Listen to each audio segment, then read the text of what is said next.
Kembali menjumpai Anda di Dialog Khusus. Pada kesempatan kali ini kita akan berbincang bersama dengan Dinas Kesehatan Kabupaten Cirebon. Sudah hadir pemirsa RCTV. Untuk kesempatan kali ini dua narasumber kita yang sangat luar biasa dari Dinas Kesehatan Kabupaten Cirebon. Langsung saja kita berkenalan dengan beliau. Hadir di sini ada Dr. Teti Rostianti selaku Kepala Bidang Kesehatan Masyarakat. Apa kabar nih, Dok? Alhamdulillah sehat. Terima kasih sudah hadir ya, Dok ya. Pasti Sama-sama. memberikan informasi kepada pemirsa RCTV khususnya warga Kabupaten Cirebon ya. Selain Dr. Teti, sini juga pemirsa hadir ada Ibu Nur Fatmawati SPAM APTMM selaku Kepala Bidang Pencegahan dan Pengendalian Penyakit. Gimana kabarnya, Ibu?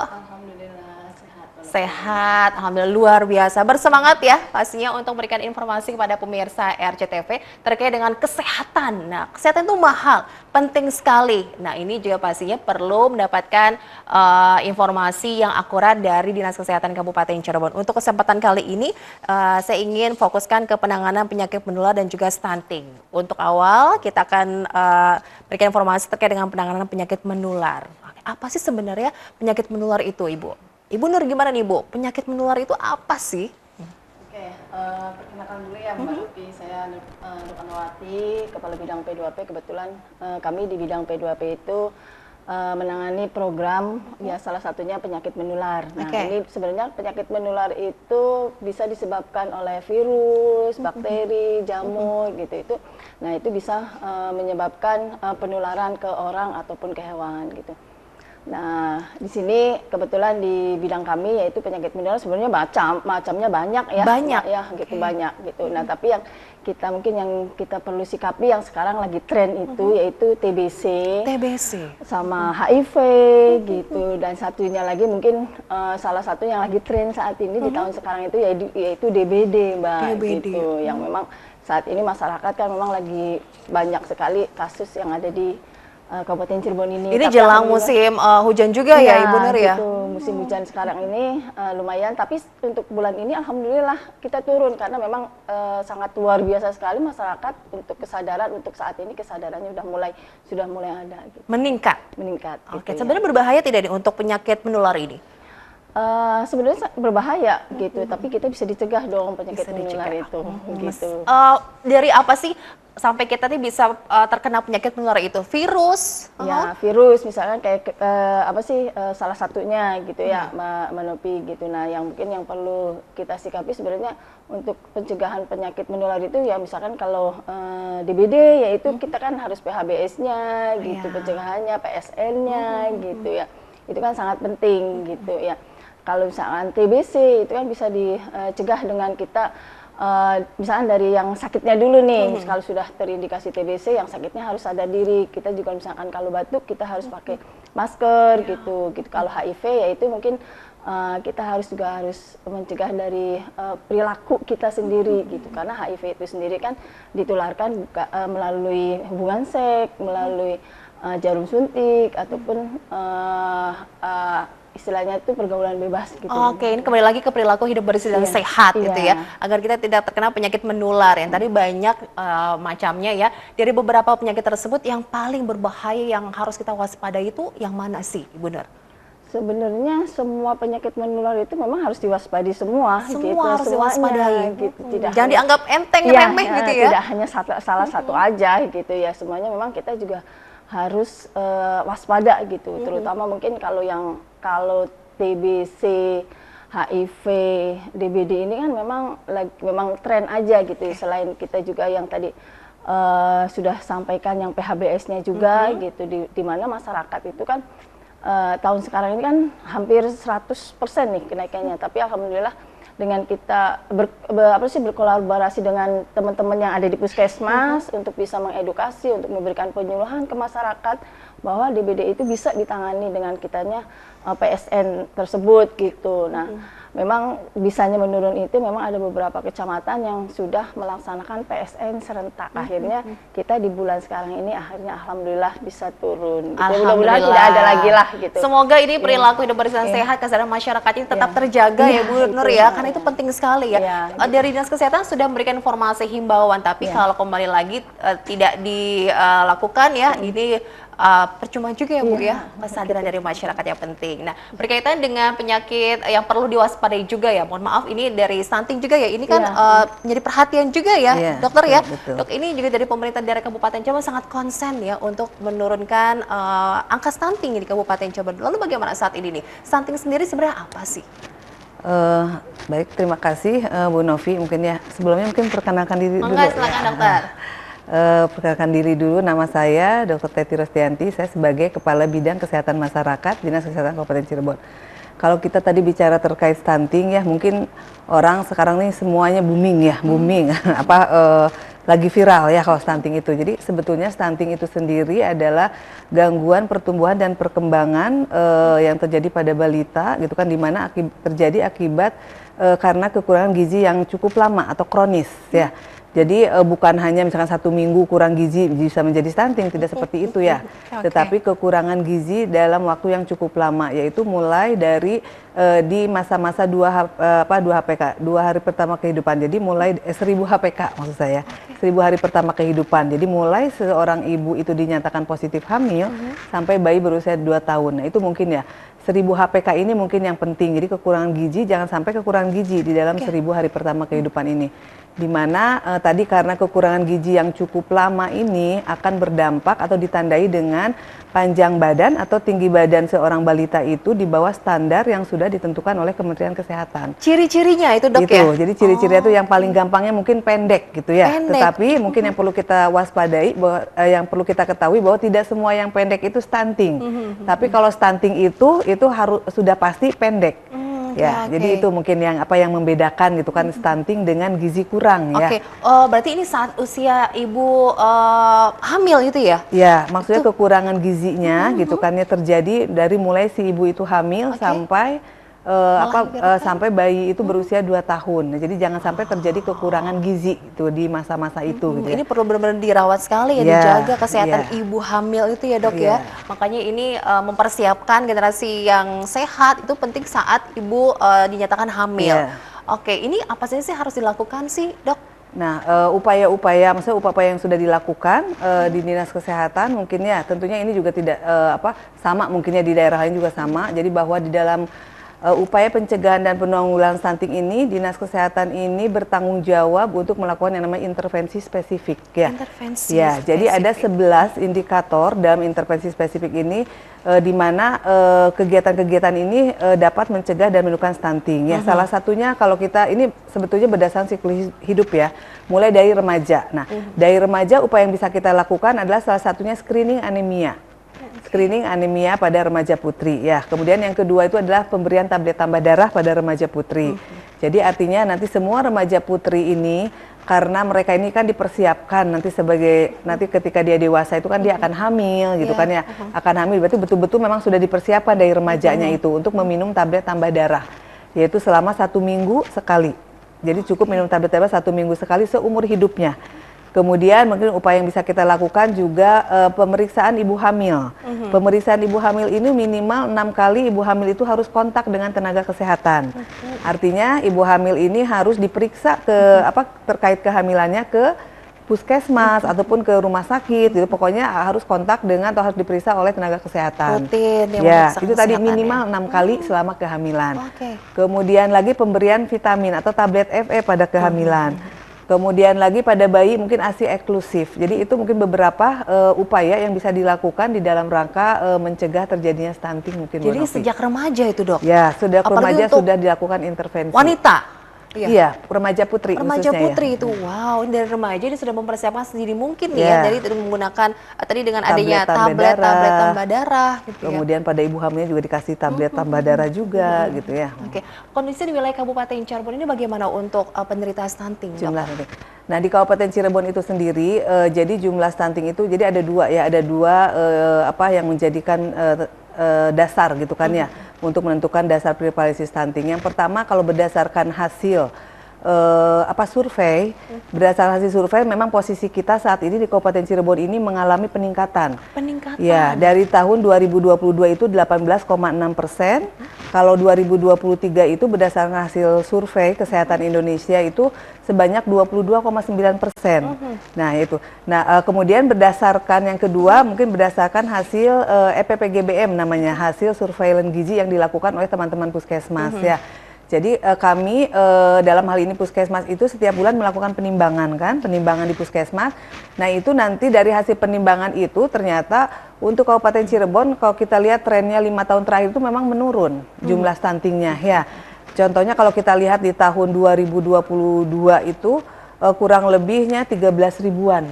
13.000 penderita stunting. Atau kalau di ini kan sekitar 7,5% lah ya. Nah di tahun 2023 ini, di tahun 2023 mengalami penurunan, di tahun 2024 juga posisinya saat ini menurun ya. Di tahun 2024 ini sekitar 9 ribuan. 9.000 untuk penderita stunting? Kurang lebihnya 5,8%. Jadi itu. Namun tadi gitu kan yang dijadikan standar oleh tingkat nasional itu kita tetap berdasarkan hasil survei. Makanya kita ini Kabupaten Cirebon ini termasuk salah satu lokus stunting karena memang yang dilihatnya itu dari hasil survei. Jadi posisi kita saat ini di 22,9%. Itu tapi memprihatinkan juga ya? Ya, tapi kalau kita tadi lihat ke yang realnya gitu kan ya, yang realnya berdasarkan hasil EPPGBM atau hasil penimbangan yang rutin itu tadi kita ini saat ini per bulan Juni itu ada di posisi 5,88%. Itu data dimiliki Dinas Kesehatan Kabupaten Cirebon terkait dengan stunting. Penanganannya juga tadi ini banyak sekali ya yang harus dilakukan. Tapi kita juga ingin tahu informasi lainnya terkait dengan penyakit menular ya, terus juga terkait dengan stunting. Untuk pemirsa RCTV kita akan kembali berbincang di dialog khusus pada kesempatan kali ini. Pemirsa jangan kemana-mana, tetaplah bersama kami. Pemirsa, Anda masih bergabung bersama kami. Kita masih berbincang di dialog khusus bersama dengan Dinas Kesehatan Kabupaten Cirebon, masih bersama dengan Dr. Teti dan juga Ibu Nur Fatmawati ya, terkait dengan penyakit menular dan juga tentang stunting yang memang sangat meresahkan ya. Ini hati-hati ya untuk ibu hamil ya. Ini benar-benar harus menjaga kesehatannya karena ini berpengaruh ke janin ya, nanti ke anak kita ya. Dan ngomong soal ibu hamil juga, apakah perlu juga nih pemeriksaan untuk mengecek penyakit menular nih Ibu Nur? Ya, oke. Sebenarnya sekarang ibu hamil yang memang saat ini tuh wajib melaksanakan screening TBC dan screening HIV. Makanya di tiap-tiap puskesmas itu wajib sasaran dari ibu hamilnya untuk diperiksa tersebut gitu.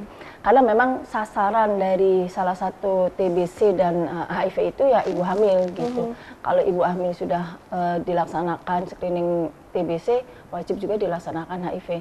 Nah, bila mana pada saat ibu hamil di screening untuk screening HIV itu misalkan sudah terindikasi HIV ataupun TB, itu harus dilaksanakan pemeriksaan lanjutan gitu. Nah, begitu juga untuk tadi yang disampaikan oleh Dr. Teti juga yang balita stunting itu wajib untuk dilaksanakan untuk screening TBC-nya juga gitu. Kalau seandainya memang ibu hamil terindikasi HIV, otomatis nanti anaknya juga berkelanjutan untuk pada saat lahiran itu wajib dilaksanakan pemeriksaan HIV juga. Ciri-cirinya ya menderita penyakit menular dari beberapa penyakit yang dokter sampaikan. Ya.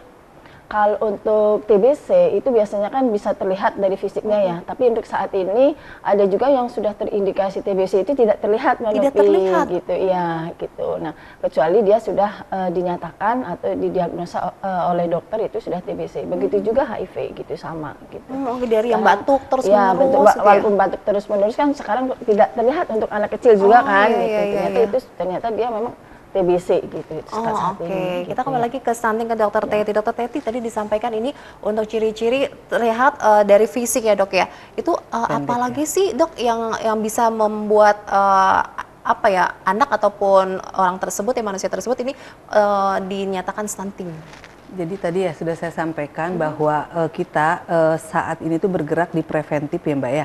Jadi artinya diagnosa stunting untuk saat ini kita di tingkat layanan dasar di puskesmas ini hanya berdasarkan tadi hasil antropometri, itu pengukuran berat tinggi badan atau panjang badan.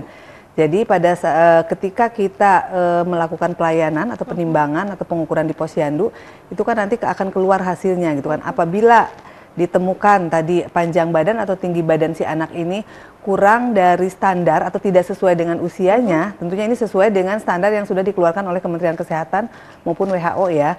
Nah itu berarti itu sudah termasuk kriteria stunting gitu kan ya. Bisa Nah, terlihat sekarang, di usia berapa, Dok? semenjak ini sampai kurang dari 2 tahun juga sudah terlihat. Hanya yang jadi masalah begini. Justru kita itu bagaimana mengantisipasi biar nggak jadi bukan hanya terkait pendeknya saja gitu ya. Justru yang dikhawatirkan itu stunting itu adalah dampak yang ditimbulkan dari orang-orang yang pendek ini. Jadi bukan hanya sekedar kita bicara pendek gitu kan ya. Mungkin kalau pendeknya aja nggak berbahaya gitu kan ya. Tetapi tadi dampak pada bayi-bayi yang stunting ini, pada balita stunting ini dampaknya justru yang kita mengkhawatirkan. Yaitu contohnya ya. Misalnya ketika dia masuk sekolah, ketika masuk sekolah itu berdasarkan penelitian bahwa balita-balita yang stunting atau yang pendek ini gitu kan, kalau kita tidak lakukan tata laksana sejak awal ya, terutama kurang dari 2 tahun tuh harusnya kita lakukan intervensi gitu kan ya. Kalau kita lakukan intervensi mungkin nggak akan berdampak buruk, tapi kalau kita tidak tata laksana, ini nanti akan secara IQ atau kecerdasan juga akan menurun. Jadi mereka itu akan 2 level di bawah yang anak-anak yang normal nanti ketika masuk sekolah. Berarti mungkin nanti kelihatan akan tampak jelas itu pada saat anak masuk sekolah. Jadi dia tidak bisa mengikuti daya tangkapnya itu kurang lah ya gitu. Itu jangka pendeknya ya. Nah kalau jangka menengahnya mungkin ketika dia tadi tidak bisa melanjutkan sekolah, kuliah gitu kan ya. Terus secara persaingan pekerjaan juga mungkin dia akan tertinggal.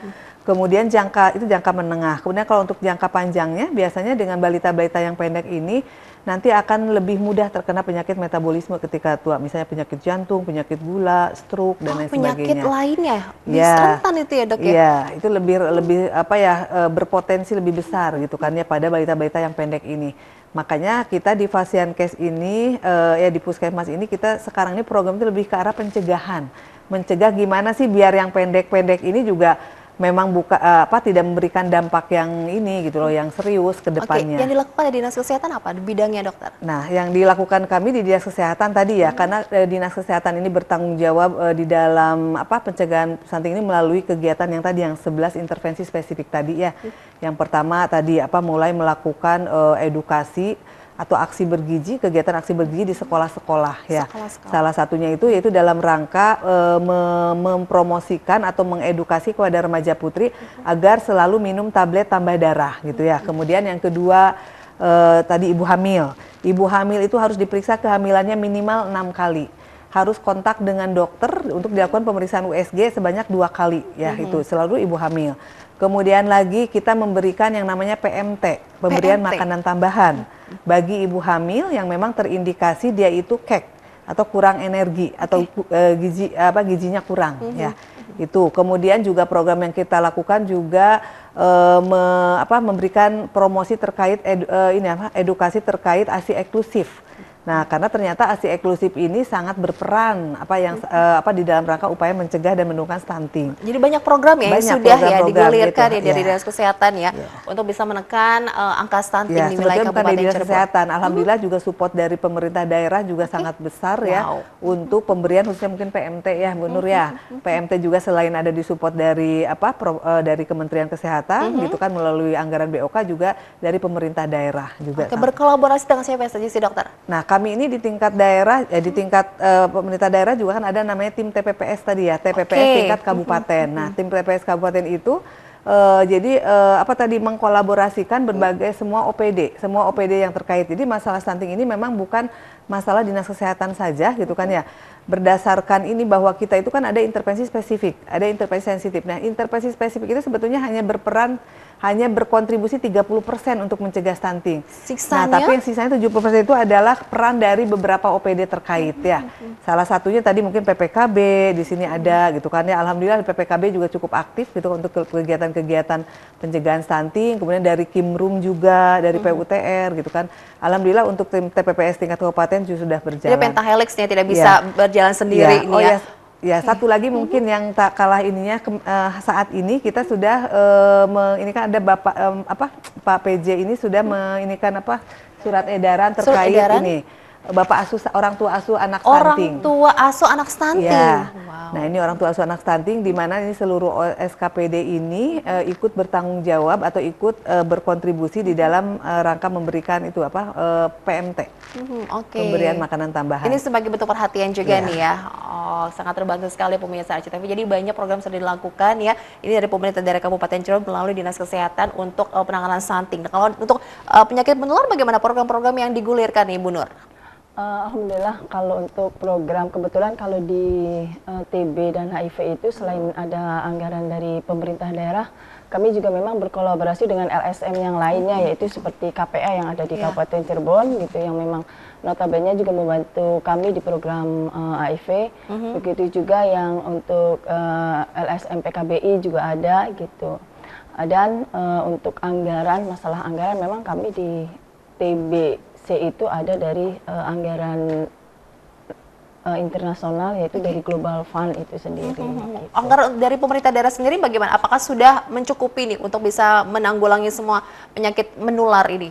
Kalau untuk secara keseluruhan memang kita sudah untuk program di TBC dan HIV sudah cukup karena memang disupport oleh anggaran yang lainnya. Kalau boleh tahu berapa sih angkanya nih Bu Nur? Boleh nggak untuk khusus penanganan penyakit menular nih ada angkanya nggak sih?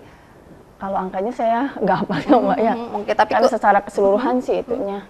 Oke, tapi yang pasti ini sedang berupaya maksimal nih ya untuk bisa memberikan sosialisasi secara masif kepada warga Kabupaten Cirebon. Oke, sampai ke mana aja nih? Ke sekolah-sekolah juga kah dilakukannya? Kalau untuk sosialisasi memang sampai ke sekolah-sekolah gitu, terutama anak-anak remaja juga gitu ya. Yang tadi Dokter Teddy sampaikan memang kita berkolaborasi di dalam penanganan stunting dan untuk penanganan penyakit menular itu kami sama bidang Kesmas juga gitu karena memang di situ promosi kesehatan selalu memberikan edukasi ke sekolah-sekolah. Oke, dengan adanya sosialisasi yang dilakukan oleh Dinas Kesehatan baik tentang penyakit menular dan juga stunting, bagaimana respon dari masyarakat? Nah, kita ingin tahu nanti dijawab usai jeda pariwara berikut. Pemirsa jangan kemana-mana, tetaplah bersama kami sesaat lagi.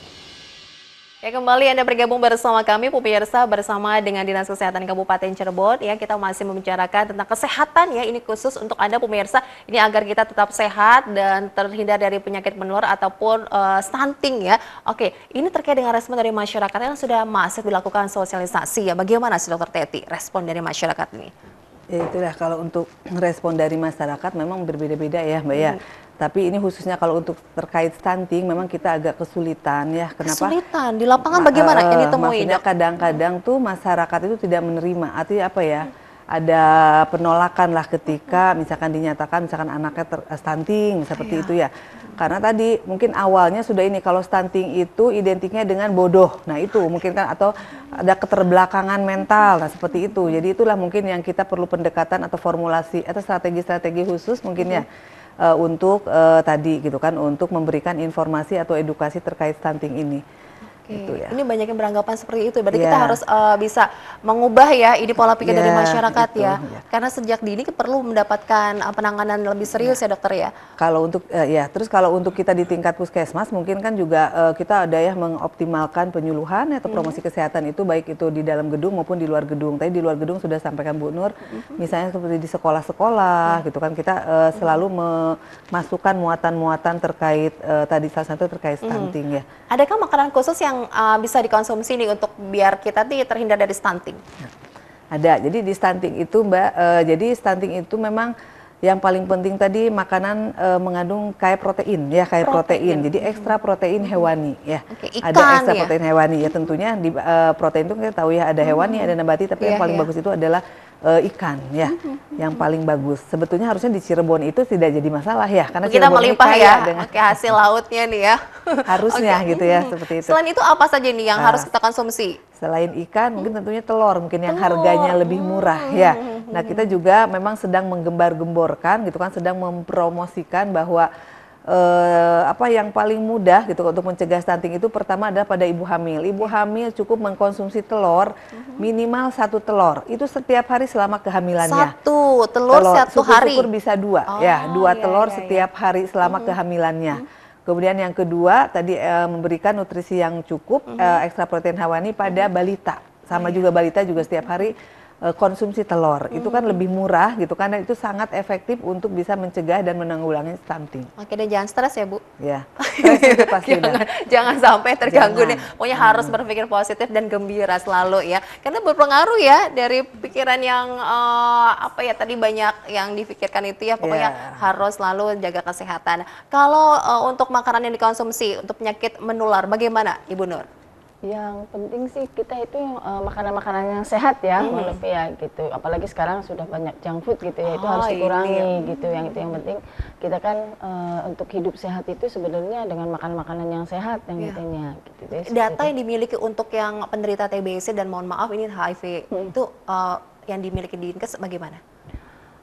Data yang ada di Kabupaten Cirebon itu memang di HIV itu dari memang kita sudah tahun ini memang kasusnya itu sudah 327 sekian itu ya untuk kasus HIV. Kalau untuk kasus TB-nya ini memang kita sudah banyak ya Mbak Nopi, cuma memang cara penanggulangannya karena di HIV dan TB ini kan berbeda ya? Berbeda gitu, karena memang dilihat dari sasarannya juga gitu ya. Sekarang apalagi jumlah penduduk Kabupaten Cirebon kan sudah naik nih dari tahun kemarinnya itu 2,2 juta, sekarang kan sudah 2,4. Nah kita itu kebetulan di tahun sekarang itu untuk sasarannya itu memang hampir 50.000 ya untuk TB, tapi sekarang sudah dengan adanya sekarang TB ini alhamdulillah karena dibantu oleh LSM juga kasusnya sudah mulai turun gitu seperti itu. Oke, ini tuh TB dan juga HIV ini untuk HIV ini ya khusus untuk odanya kan biasanya kan mohon maaf ini ya ini dikucilkan itu kan ya tidak ingin berinteraksi warga yang lainnya. Ini ada himbauan apa nih dari Dinas Kesehatan? Sebenarnya memang kalau di HIV ini kan kayak gunung es ya, kalau dulu mungkin kita waktu zaman dulu saya jadi kepala puskesmas, kalau transaksi itu terlihatnya, apalagi sekarang sudah ada zamannya internet, sosial media itu memang kita tidak terlihat. Nah, mungkin kami ya dari Dinas Kesehatan itu berkolaborasi dengan teman-teman penjangkau gitu ya, teman-teman penjangkau ini yang akan membantu kami untuk bisa mengedukasi yang teman-teman yang memang sasarannya tempat hiburan itu gitu. Nah, untuk saat ini ya HIV ini kita tidak bisa bekerja sendiri juga gitu dengan LSM yang lainnya itu. Oke, ini perlu kerjasama dengan yang lainnya untuk membantu ya pemerintah daerah juga ya. Oke, Dokter Teti, kalau boleh tahu nih saat ini sedang fokus program apa nih untuk penanganan stunting, Dok? Saat ini kita sedang fokus ke aksi bergizi ya di sekolah-sekolah, yaitu tadi melalui pemeriksaan HB pada remaja putri sekaligus memberikan tablet tambah darah bagi remaja putri. Itu jangan sampai ini ya diabaikan juga ya dari sejak remaja ya. Ini harus menjaga kesehatannya. Oke, kalau misalkan nanti sudah terkena nih Dok ya, ini yang perlu dilakukan dari orang tua bagaimana Dok? Yang perlu dilakukan mungkin yang paling utama itu pastikan bahwa balita-balita ini juga dirujuk dulu ya, dirujuk ke rumah sakit gitu kan. Tentunya mungkin tadi melalui dulu pemeriksaan di tingkat puskesmas ya. Kalau yang bisa dilakukan oleh masyarakat, tadi yang sudah saya sampaikan, yang pertama mungkin nutrisi yang optimal gitu kan. Jadi dengan ekstra protein hewani, gitu kan. Kemudian yang keduanya imunisasi lengkap.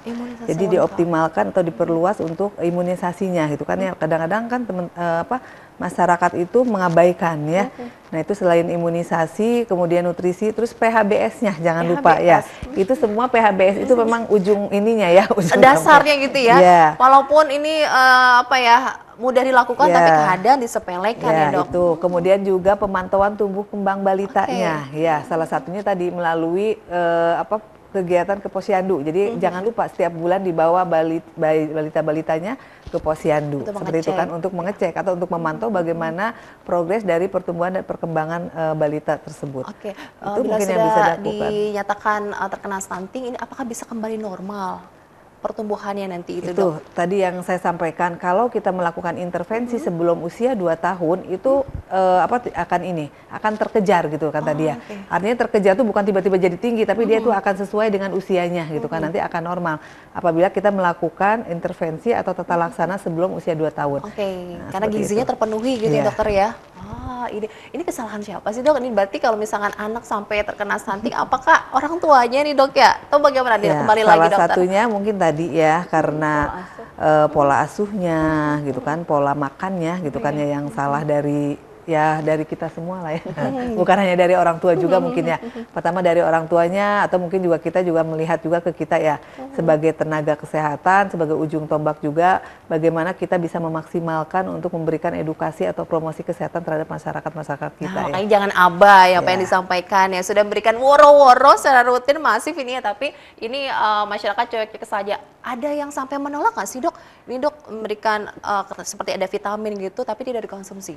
Banyak, jangankan vitamin kayak mode PMT aja ya, semacam PMT juga ada gitu kan dengan alasan misalnya tadi tidak enak lah atau apa terlalu banyak lah porsinya. Jadi akhirnya gitu kan kami ini kan lagi ada program PMT ya, pemberian makanan tambahan. Itu nanti makanan lengkap kan yang diberikan bagi balita-balita gizi kurang ataupun stunting ini ya. Nah itu pada kenyataannya tadi gitu kan karena anaknya tidak mau makan, jadi akhirnya dimakan oleh kakaknya, dimakan oleh orang tuanya. Nah, seperti itu ya. Oke. Ini masih menjadi ini juga artinya pemantauan kitanya mungkin ya dari tingkat puskesmas, pemantauannya itu harus betul-betul ketat gitu, dimonitoring, dievaluasi gitu ya. Oke, tenaga sih sudah oke Ya, nih ya, sudah ya. mencukupi semua dari penyakit menular dan juga dari stunting nih ya. Oke, sudah ready. Yang penting dari kemauan dari warga, kesadarannya gitu ya. Baik, kita masih ada satu kesempatan lagi pemirsa RCTV berbincang bersama Dinas Kesehatan Kabupaten Cirebon, tapi kita harus jeda lagi. Tetaplah bersama kami di RCTV. Terima kasih Anda masih bergabung bersama kami. Ibu Nur, saya mau tahu nih Ibu Nur, target tahun ini apa sih dari bidang yang Ibu tangani saat ini? Oke, untuk karena terus terang aja ya, kalau di kami di P2P ini kan targetnya kami itu yaitu agar masyarakat itu sadar ya, terutama untuk PHBS-nya itu sendiri gitu. Nah di program TBC dan HIV ini karena memang TBC dan HIV, pelayanan TBC dan pelayanan HIV itu kan menyangkut tentang pelayanan yang dimana termasuk indikator SPM gitu. Nah, indikator SPM ini kan memang kita harus mencapai 100% untuk penanganan TBC dan HIV. Mudah-mudahan dengan kesadaran masyarakat untuk penanganan TBC-nya kasusnya bisa turun gitu. Begitu juga HIV-nya gitu. Ada kendala apa yang ditemui di lapangan nih, Ibu Nur? Ya mungkin karena memang biasanya kalau orang sudah terindikasi HIV ataupun TB kan yaitu ya stigma masyarakat itu masih sangat tinggi. Tapi sebenarnya mereka itu juga bila tertular itu kalau memang kalau TBC kan itu dengan kontak ya gitu, dropletnya gitu. Tapi kalau HIV itu kan faktornya itu kan kalau memang salah satunya itu dari jarum suntik atau hubungan seks. Tapi kalau tidak melakukan itu kan pasti tidak tertular gitu. Itu saja sih sebenarnya. Kalau TBC ini masih bisa disembuhkan kan? Ya, sebenarnya masih bisa disembuhkan untuk TBC kan untuk pengobatan saat ini kan TBC itu bisa disembuhkan. Oke, itu gitu. penyakit menular maksudnya menurun ke anak-anak atau bagaimana? Kalau TBC itu sebenarnya untuk turunan itu kecil sebenarnya, tapi sebenarnya untuk kalau justru yang misalkan di dalam lingkungan keluarga, kalau dalam lingkungan ini memang ada yang didiagnosa TBC memang harus diperiksa semua karena kan satu lingkungan gitu ya,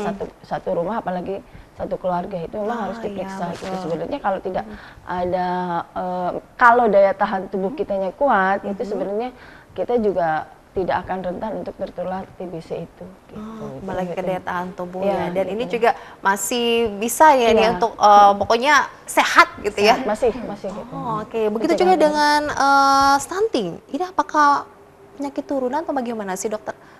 Apa stunting tadi? Stunting kan sudah jelas ya penyebabnya itu karena akibat kekurangan gizi dalam waktu yang cukup lama. Oke. Atau juga bisa karena infeksi berulang. Mungkin itu. Jadi bukan karena faktor keturunan ya, Bukan berarti ya. Oke, punten ini sih. karena kekurangan gizi yang dalam jangka waktu cukup lama, kurang gizi kronis ya. Oke, itu pemirsa TV. Program banyak yang sudah dilakukan. Kemudian targetnya apakah sudah terpenuhi semua, dokter? Kalau secara target, kalau stunting itu kan punya 2 target ya. Yang pertama itu targetnya itu prevalensinya di tahun 2024 itu harus kurang dari 14%. Itu yang keduanya, target yang kedua itu new zero stunting. Jadi tidak boleh lagi ada stunting yang baru. Nah, makanya upaya yang dilakukan itu sejak remaja tadi gitu ya. Sejak remaja, dari mulai remaja putri, ibu hamil, kemudian bayi baru lahir sampai balita. Itu mungkin Kira-kira bisa nggak kegiatan-kegiatan. Kabupaten Cirebon zero kasus? Mudah-mudahan Mudah-mudahan harus bisa, ya. bisa. Ada optimis selalu pastinya ya. Oke, ini dengan kerjasama semua pihak tadi disampaikan juga, insya Allah bisa terbebas dari stunting untuk wilayah Kabupaten Zero Cirebon. new ya, yang baru, jadi stunting Yang baru ini jangan sampai ada Ada lagi lagi. ini ya, dari kesadaran masyarakatnya itu ya dokter ya. Oke, harapannya apa sih dokter? Mangga silakan. Harapannya tadi gitu ya, seluruh masyarakat itu bisa peduli gitu kan ya, peduli terhadap permasalahan-permasalahan kesehatan yang ada gitu, terutama mungkin tadi ya terkait stunting.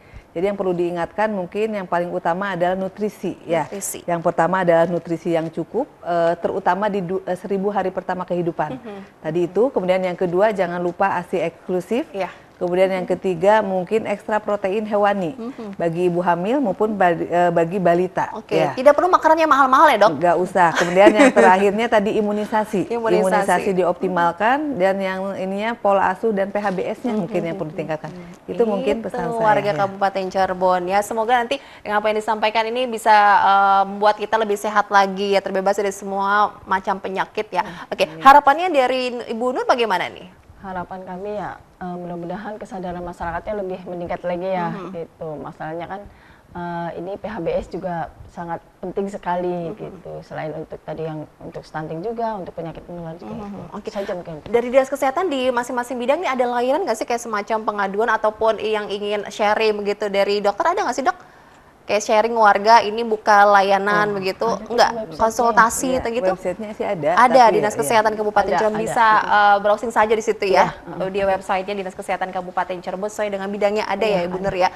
Oke, terima kasih banyak Ibu Nur Fatmawati selaku Kepala Bidang Pencegahan dan juga Pengendalian Penyakit, dan juga Dr. Teti selaku Kepala Bidang Kesehatan Masyarakat dari Dinas Kesehatan Kabupaten Cirebon atas waktunya, atas informasi sangat luar biasa pada kesempatan kali ini memberikan informasi kepada kita semua warga Kabupaten Cirebon, khususnya ya untuk kita semua pemirsa agar tetap sehat ya. Semoga nanti kita bisa ketemu lagi dengan topik yang berbeda lagi ya, yang bermanfaat untuk warga. Terima kasih sekali lagi, sehat selalu, sukses untuk Dinas Kesehatan Kabupaten Cirebon. Kita harus akhiri pemirsa obrolan kita pada kesempatan kali ini. Saya Novia Aprilia pamit, sampai jumpa. Wassalamualaikum warahmatullahi wabarakatuh.